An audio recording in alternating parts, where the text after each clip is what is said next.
महायुतीचे उमेदवार सुजय विखे पाटील यांनी सोमवारी 22 एप्रिलला नगर शहरात मोठे शक्ती प्रदर्शन करत आपला उमेदवारी अर्ज दाखल केला। यावेळी मुख्यमंत्री एकनाथ शिंदे, उपमुख्यमंत्री देवेंद्र फडणवीस, नामदार राधाकृष्ण विखे पाटील, नामदार दीपक केसरकर, आमदार प्रवीण दरेकर, आमदार राम शिंदे, आमदार संग्राम जगताप, आमदार मोनिकाताई राजळे, माजी आमदार शिवाजीराव कर्डिले, माजी आमदार अरुण जगताप यांच्यासह महायुतीच्या घटक पक्षांचे सर्व स्थानिक पदाधिकारी कार्यकर्ते उपस्थित होते। सुजय विखे यांच्या नावातच जय आहे, त्यामुळे सुजय विखेंचा पराजय अशक्य आहे। त्यांना आता फक्त लीड वाढवायचे आहे आणि विरोधकांच्या लंकेचे दहन करायचे आहे। उद्याच्या हनुमान जयंती दिनी रावण रूपी महाविकास आघाडीच्या लंकेच्या दहनाचा संकल्प करा, असे आवाहन यावेळी मुख्यमंत्री एकनाथ शिंदे यांनी केले। तर पंतप्रधान मोदी यांचे हात अधिक मजबूत करण्यासाठी नो लंके ओनली विखे म्हणत सुजय विखेंना विजयी करा, असे सुजय विखे पाटील यांनी उमेदवारी अर्ज दाखल केल्यानंतर झालेल्या सभेत पुढे बोलताना मुख्यमंत्री शिंदे म्हणाले। तर मोदी तिसऱ्यांदा पंतप्रधान आणि सुजय विखे दुसऱ्यांदा खासदार झाल्यानंतर अहमदनगरचे अहिल्यानगर होणारच, असे यावेळी बोलताना उपमुख्यमंत्री देवेंद्र फडणवीस यांनी स्पष्ट केले। ही निवडणूक देशाचा नेता निवडण्यासाठी आहे, त्यामुळे मोदींचे हात बळकट करण्यासाठी विखेंना निवडून द्या, असे आवाहनही फडणवीस यांनी यावेळी पुढे बोलताना केले। आपले लोकप्रिय उपमुख्यमंत्री फडणवीस साहेब यांना विनंती करतो की त्यांनी आपल्याला मार्गदर्शन करावे।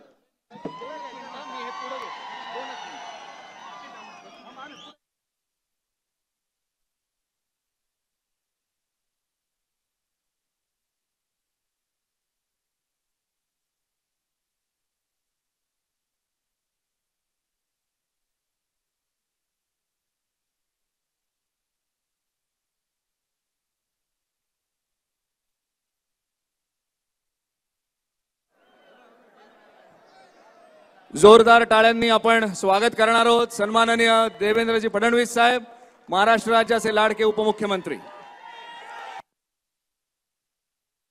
भारत माता की, भारत माता की, छत्रपती शिवाजी महाराज की, धर्मवीर छत्रपती संभाजी महाराज की, जय भवानी, जय भवानी, जय जय जय जय जय भवानी, जय जय जय जय जय शिवाजी। हिंदवी स्वराज्याचे सरसंस्थापक छत्रपती शिवरायांना मानाचा मुजरा करतो। भारतीय राज्यघटनेचे शिल्पकार भारतरत्न डॉक्टर बाबासाहेब आंबेडकर यांना मानवंदना अर्पित करतो। आणि आजच्या डॉक्टर सुजय विखे पाटील यांचा अर्ज दाखल करण्याकरता विशेष रूपाने या ठिकाणी उपस्थित झालेले महाराष्ट्राचे लोकप्रिय आणि धडाडीचे मुख्यमंत्री माननीय एकनाथराव शिंदेजी, आपल्या सर्वांचे लाडके आणि या जिल्ह्याचे पालकमंत्री राधाकृष्ण विखे पाटीलजी, मंचावर उपस्थित माननीय रामभाऊ शिंदेजी, संग्राम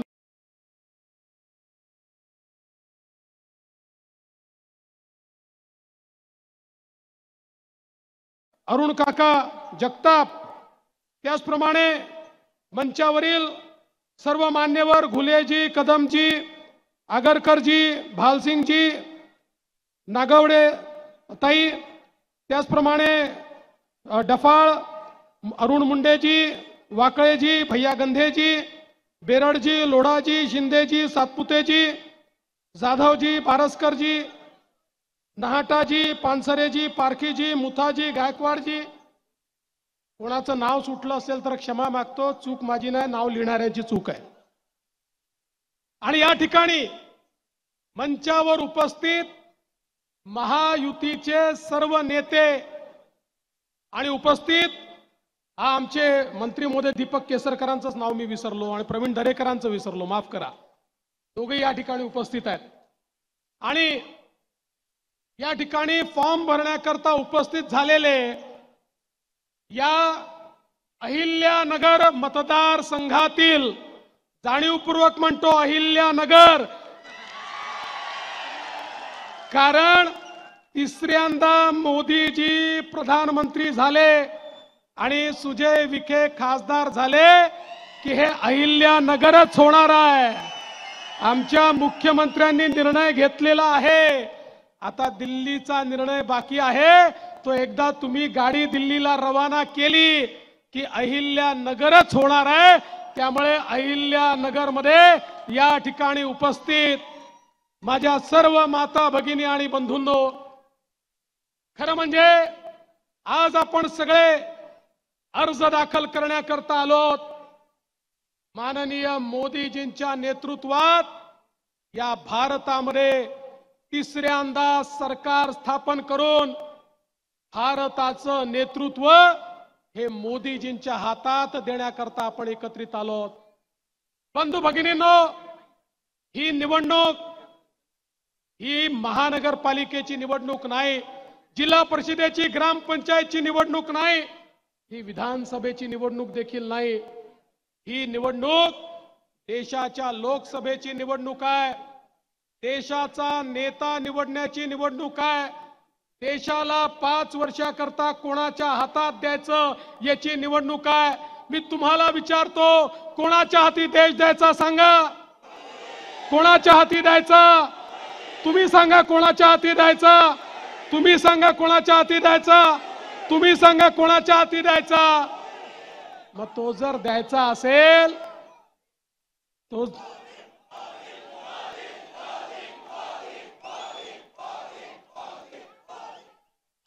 मग मोदीजींच्या हाती देश द्यायचा असेल तर मत कोणावर द्यावं लागेल? सुजय विखेंच्या कमळाची बटन दाबली की मत कोणाला मिळेल?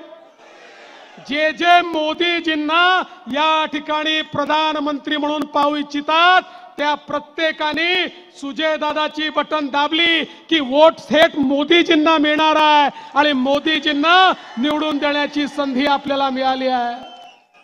बंधू भगिनींनो, आज आपण मोदीजींच्या नेतृत्वात आपली महायुती म्हणजे काय आहे? ही विकासाची गाडी आहे. विकासाची गाडी. आपल्या विकासाच्या गाडीला मोदीजींचं इंजिन आहे. पॉवरफुल इंजिन आहे. पॉवरफुल. आणि त्याला शिवसेना असेल, राष्ट्रवादी काँग्रेस असतील, वेगवेगळे आपले घटक पक्ष असतील, मनसे असेल, रिपाई असेल, आपल्या सगळ्या घटक पक्षांची त्याला एक बोगी लागलेली आहे. आणि आपल्या या ट्रेन मध्ये, आपल्या या विकासाच्या गाडीमध्ये दीन, दलित, गोर, गरीब, आदिवासी, शेतकरी, शेतमजूर, महिला, अल्पसंख्याक, भटके, विमुक्त सगळ्यांना बसायची जागा आहे. मोदीजींच्या गाडीत सगळ्यांना बसवून विकासाकडे न्यायचंय. सबका साथ सबका विकास हा आपला मंत्र आहे. मोदीजींच्या गाडीला सुजय विखेची बोगी लागली की अहमदनगरचे सगळे लोक त्या गाडीत बसतील आणि मग गाडी अतिशय वेगाने पुढे जाईल. आपली गाडी मोदीजींच्या इंजिनची गाडी आहे. आणि दुसरी गाडी कुठली आहे? राहुल गांधीची गाडी आहे. त्या गाडीला राहुल गांधीचं इंजिन आहे. पण राहुल गांधीला कोणी इंजिन समजायला तयार नाही. त्यांच्याकडे राहुल गांधी म्हणतात मी इंजिन आहे, शरद पवार साहेब म्हणतात मी इंजिन आहे, उद्धव ठाकरे म्हणतात मी इंजिन आहे, ममता बॅनर्जी म्हणते मी इंजिन आहे, लालू प्रसाद म्हणतात मी इंजिन आहे, मुलायम सिंगांचा पोरगा म्हणतो मी इंजिन आहे, स्टॅलिन म्हणतो मी इंजिन आहे. तिथे फक्त इंजिन आहे, तिथे डब्बे नाहीच आहे. मला सांगा, इंजिन मध्ये बसायला किती लोकांना जागा असते? फक्त ड्रायव्हर. सामान्य माणूस बसू शकतो का? आता सोनियाजीच्या इंजिन मध्ये राहुल गांधी बसतील, उद्धव ठाकरेंच्या इंजिन मध्ये आदित्य ठाकरे बसतील आणि शरद पवार साहेबांच्या इंजिन मध्ये फक्त सुप्रिया सुळेंकरता जागा आहे. बंधूंनो, तुमच्या करता तिथे जागा नाही आहे. तुमच्या करता जागा फक्त मोदीजींच्या विकासाच्या गाडीमध्ये आहे. मोदीजींच्या गाडीत प्रत्येकाकरता जागा आहे. कारण या ठिकाणी खऱ्या अर्थानं जनसामान्यांचा विकास करण्याकरता ही गाडी पुढे चालली आहे. आणि म्हणून आज आपण पाहतोय मोदीजींनी 20 कोटी लोक जे कच्च्या घरात राहायचे, त्यांना पक्क घर दिलं. 55 कोटी लोक ज्यांच्या घरात शौचालय नव्हतं त्यांना शौचालय दिलं. 50 कोटी लोक ज्यांच्या घरात गॅस नव्हता त्यांच्या घरी गॅस पोचवला. 60 कोटी लोक ज्यांच्या घरी पिण्याचं पाणी नव्हतं आमच्या माता भगिनी हंडा घेऊन विहिरीवर जायच्या, नदीवर जायच्या, त्यांच्या घरी शुद्ध पिण्याचं पाणी पोचवलं. 55 कोटी लोक यांना आयुष्यमान भारताच्या माध्यमातून त्या ठिकाणी 5 लाखापर्यंतचा इलाज मोफत दिला. 55 कोटी आमची तरुणाई यांना मुद्राच्या माध्यमातून 10 लाखापर्यंतचं लोन बिना तारण आणि बिना गॅरंटीचं दिलं. आणि याच्यामध्ये 31 कोटी महिला आहेत की ज्यांना आपल्या पायावर उभं करण्याचं काम माननीय मोदीजींनी केलं. आणि आता मोदीजींनी सांगितलं पुन्हा निवडून आल्यानंतर 10 लाख नाही 20 लाखापर्यंतचं लोन बिना तारण आणि बिना गॅरंटीचं देण्यात येणार. म्हणजे आमच्या तरुणाईला मोठं करण्याचं काम मोदीजी करतायत. आज आपण पाहू शकतो ज्या प्रकारे सामान्यांच्या जीवनामध्ये परिणाम होतोय. आज मोठ्या प्रमाणात सिंचनाची कामं चालली आहेत. केंद्र सरकार आणि राज्य सरकार मिळून इतका मोठा निधी आपण देतोय. जे 50 वर्ष झालं नाही ते प्रकल्प आज आपण पूर्ण करतोय. आणि खऱ्या अर्थानं तो नगर जिल्हा असो की महाराष्ट्र असो आमच्या मुख्यमंत्र्यांच्या नेतृत्वात तो सुजलाम सुफलाम करण्याचं काम चाललंय. बंधू भगिनींनो, मुख्यमंत्री असतील, मी असेन, अजितदादा असतील, या ठिकाणी विखे पाटील साहेब असतील, आम्ही 24 तास केवळ तुमच्या करता काम करतो. आणि मला विश्वास आहे मोदीजींनी तर सांगितलं पिछले 10 साल ये तो केवल ट्रेलर था, असली पिक्चर अभी बाकी है. पुढच्या 5 वर्षामध्ये एक बलशाली भारत, सामान्य माणसाचे स्वप्न पूर्ण करणारा भारत, सामान्य माणसाला अधिकार देणारा भारत, सामान्य माणसाला पंख देणारा भारत हा मोदीजी निर्माण करतायत. आणि त्यांच्या पाठीशी तेवढ्याच ताकदीनं महाराष्ट्र उभा आहे. कारण या भारतामध्ये महाराष्ट्र मजबूत झाला तरच भारत मजबूत होतो. आणि म्हणून मोदीजींना ताकद देण्याकरता या महाराष्ट्राला मोदीजींच्या मागे आपल्याला उभं करायचं आहे. आणि ज्यावेळी 400 पारचा नारा लागेल आणि 400 खासदार उभे असतील त्यावेळी नगरचे खासदार सुजय विखे देखील हात वर करून उभे असतील हा मला विश्वास आहे. एक तरुण तळपदार अशा प्रकारचे खासदार म्हणून सुजय विखेंना आशीर्वाद द्या एवढीच तुम्हाला विनंती करतो आणि माझं बोलणं संपवतो. धन्यवाद. जय हिंद, जय महाराष्ट्र. एक फार महत्वाची गोष्ट आता इथे होणार आहे. माननीय पारनेर तालुक्यातले विजयजी आवटी इथे आहेत आणि त्यांच्या वतीनं संपूर्ण पारनेर तालुक्यातील ग्रामदैवत आणि प्रत्येक कुटुंबातून काही शुभ आपण म्हणतो अक्षता दिल्या जातात. तशा अक्षता यांनी गोळा करून आणल्यात या कलशात आणि तो मंगल कलश आता आपल्या लाडके उमेदवार आणि खासदार सुजयदादा विखे पाटील यांना दिला जातोय. सन्माननीय पाहुण्यांच्या वतीनं एक श्रीरामांची मूर्ती सुद्धा आहे ती घ्या, ती पण दिली जाते इथे. रामांचा आशीर्वाद. सुजयदादा, मी आता आपल्या सर्वांच्या वतीने आपल्या राज्याचे लोकप्रिय मुख्यमंत्री माननीय एकनाथराव शिंदे साहेब यांना विनंती करतो की त्यांनी आपल्याला मार्गदर्शन करावं. टाळ्याच्या गजरात त्यांचं आपण स्वागत करावं अशी विनंती. छत्रपती शिवाजी महाराज की जय. भवानी, जय श्रीराम, जय जय श्रीराम.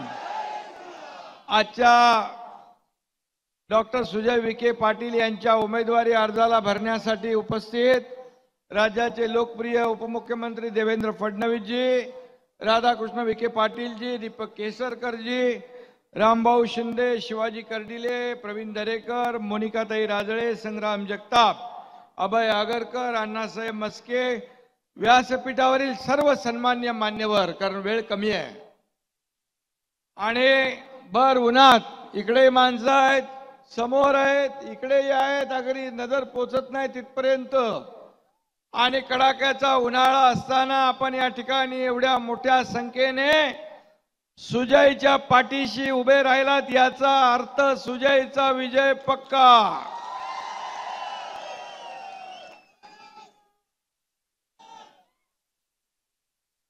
आणि म्हणून आज सुजय विखे एक तरुण युवा नेता म्हणून या ठिकाणी काम करतोय. लोकसभेमध्ये देखील ते अनेक प्रश्नांना त्यांना वाचा फोडलेली आहे. खरं म्हणजे सुजयचे पंजोबा विठ्ठलराव विखे पाटील यांनी या देशात सहकाराचं बीज रोवलं आणि स्वर्गीय बाळासाहेब विखे पाटील आणि राधाकृष्ण विखे पाटील साहेबांनी त्याचा वटवृक्ष केला आणि आता ती परंपरा वारसा सुजय पुढे चालवतोय. आणि म्हणून खऱ्या अर्थाने प्रत्येक घटनेत इथल्या सामाजिक सांस्कृतिक प्रत्येक घडामोडीमध्ये एक आपला तरुण नेता म्हणून सुजय विखे पाटील हे इथल्या लोकांसोबत आपल्या सोबत असतात आणि प्रत्येकाच्या सुखदुःखामध्ये धावून जाण्याचं काम सुजय विखे करतायत.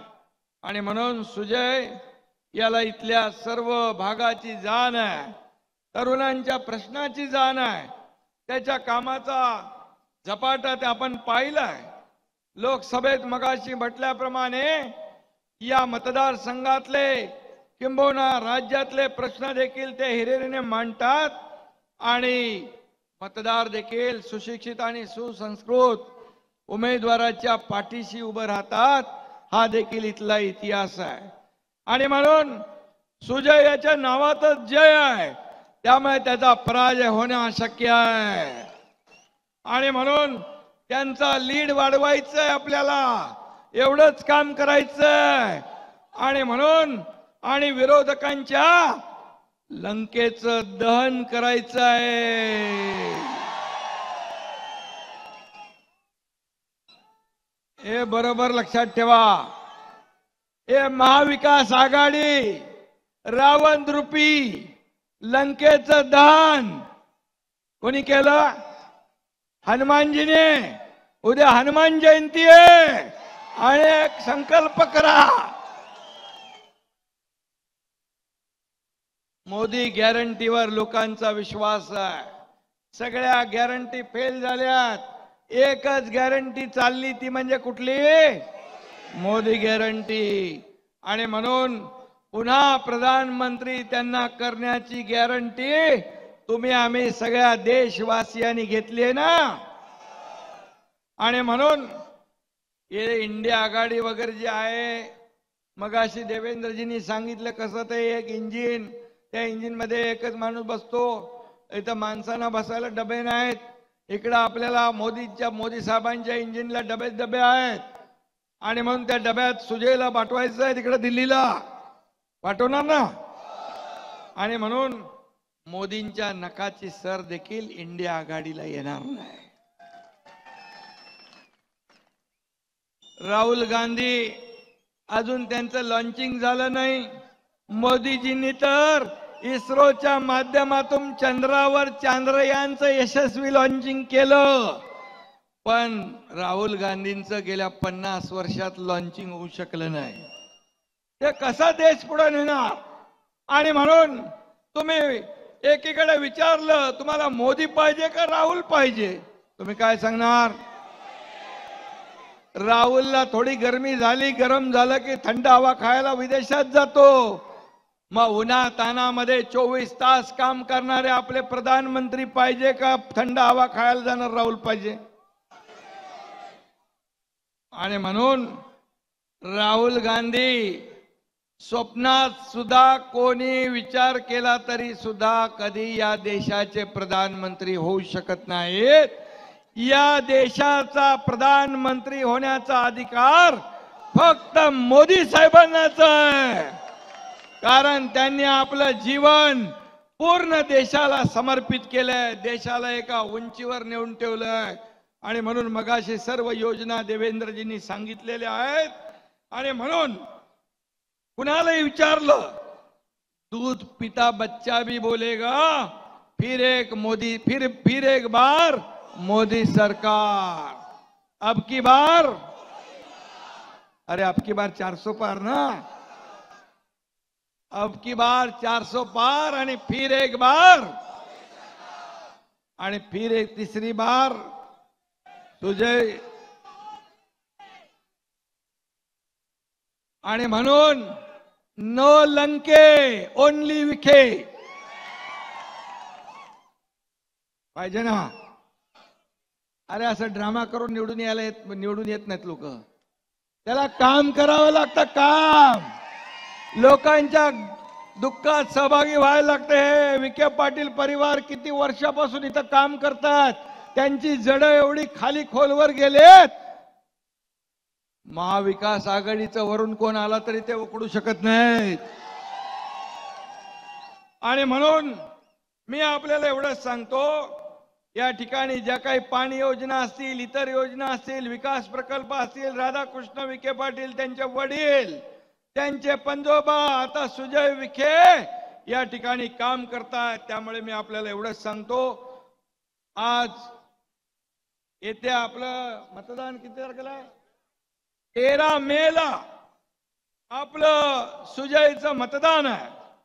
आणि सुजयच्या मतदानामध्ये आपण सगळ्यांनी महायुतीचा उमेदवार म्हणून कमळासमोरचं बटन दाबून सुजय विखेचा मागचा लीड तोडून पुढे जायचं आहे, ही विनंती आपल्याला करायला आलोय. आणि म्हणून येत्या निवडणुकीत आपल्या राधाकृष्ण विखे पाटील असतील, आपले सुजय असेल, अनेक पाणी योजना आणल्या. नगर जिल्ह्यात 6 आणि नाशिक जिल्ह्यात 1 अशा 7 तालुक्यामध्ये 182 गावांना आपण पाणी दिलंय. आता येत्या निवडणुकीत तुम्हाला कुणाला पाणी पाजायचं आहे? विरोधकांना. आणि म्हणून ही जबाबदारी तुमची आहे. आणि म्हणून मोदींच्या शब्दावर विश्वास आहे. मोदी है तो मुमकिन है. आणि म्हणून येत्या निवडणुकीत आपण सुजयला मतदान करणार. सुजयला मत म्हणजे मोदींना मत, कमळाला मत म्हणजे मोदींना मत, आणि महायुतीला मत म्हणजे देशाच्या विकासाला मत. एवढीच आपल्याला विनंती करतो. आणि पुन्हा एकदा सुजयला मी मनापासून शुभेच्छा देतो. आपल्या सगळ्यांच्या वतीने त्याचं मनापासून अभिनंदन करतो. कारण आपण एवढ्या उन्हात आलेला 13 तारखेपर्यंत जागरूक राहा. अति आत्मविश्वासामध्ये आपल्याला जायचं नाही. एक एक मत महत्वाचं आहे. आपले पै पाहुणे, सगळे सोयरे, नातेवाईक, दोस्त मंडळी सगळ्यांना इकडं सांगायचं आहे की सुजय विखेची निशाणी कमळ, कमळाचं बटन दाबा आणि सुजयला दिल्लीला पाठवा. धन्यवाद. जय हिंद, जय महाराष्ट्र, जय श्रीराम, जय जय श्रीराम. सगळ्यांनी जोरदार एकदा टाळ्या वाजवा. सगळ्या मान्यवरांचा इथे ग्रुप फोटो होतोय.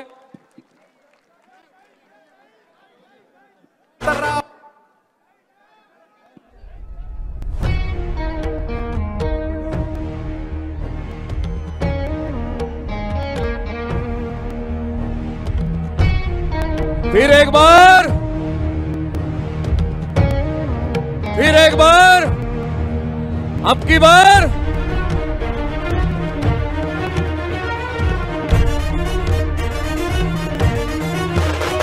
हे जननायक तू, राष्ट्र उद्धारक, समर्पणाची मूर्ती तू, या देशाच्या या जनतेच्या आकांक्षा.